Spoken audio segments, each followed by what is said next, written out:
இயேசுவில்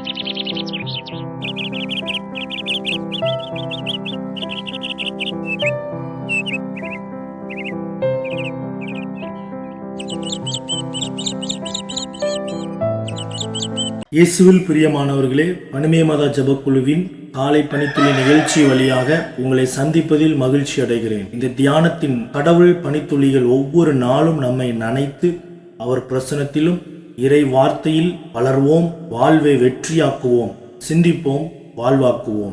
ஆமென். கிறிஸ்து இயேசுவுக்கு மிகவும் பிரியமான சகோதர சகோதரிகளே, நம் ஆண்டவர் இயேசு கிறிஸ்துவின் நாமத்தினால் என் அன்பின் நல்வாழ்த்துக்கள். இந்த நாள் உங்களுக்கு ஒரு ஜெயம் கொடுக்கும் நாள்.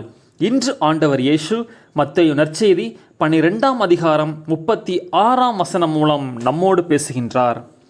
மனிதர் பேசும் ஒவ்வொரு வீண் வார்த்தைக்கும் தீர்ப்பு நாளில் கணக்கு கொடுக்க வேண்டும் என உங்களுக்கு சொல்லுகின்றேன்.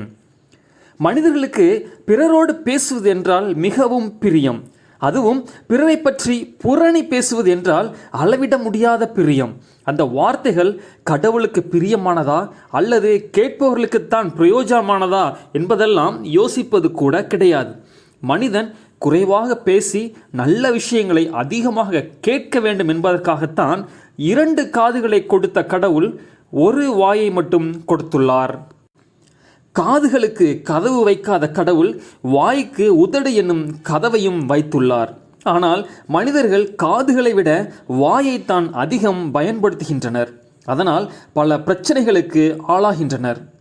சில மாணவர்கள் தங்களது தாயின் பெருமையை பற்றி பெருமையாக பேசிக்கொண்டிருந்தனர். ஒருவன் சொன்னான், என் தாயிடம் ஒரு தலைப்பை கொடுத்து 10 நிமிடம் கொடுத்தால் மட்டும் போதும், 1 மணி நேரம் அதை பற்றி பேசக்கூடியவர் என்றான். இன்னொருவன் சொன்னான், என் தாயிடம் தலைப்பை மட்டும் கொடுத்தால் போதும், 1 மணி நேரம் தொடர்ந்து பேசுவார்கள் என்று பெருமையாக சொன்னான். மற்றொருவன் சொன்னான், இதென்ன பிரமாதம், என் தாய் தலைப்பு இல்லாமலேயே நாள் முழுவதும் பேசிக்கொண்டே இருப்பார்கள் என்றான். மற்றவர்கள் பேச வரும்பொழுது இவர்களை பேச விடாமல் தான் சிறந்த பேச்சாளர் என்ற முறையில் பேசிக்கொண்டே இருக்கும் பொழுதுதான் அது உறவு சிக்கல்களுக்கும் விதண்டாவாதங்களுக்கும் இட்டுச் செல்கின்றது. அதேவேளை பிறருடைய கருத்துக்களுக்கு செவி கொடுத்து தேவையானவற்றிற்கு மட்டும் கேட்கும் பொழுது இருவருக்கும் இடையே நல்ல நட்பு மலர்கின்றது.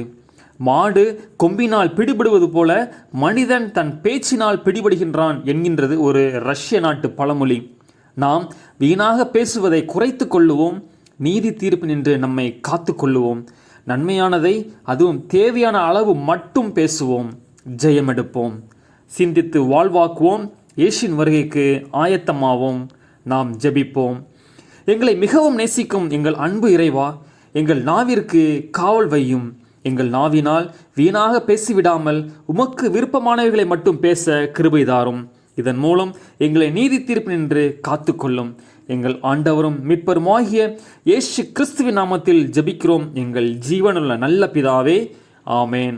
இந்த நாள் உங்களுக்கு ஒரு ஜெயம் கொடுக்கும் நாளாக அமைய OLS ஜபக்குழு சார்பாக எங்கள் அன்பின் நல்வாழ்த்துக்கள்.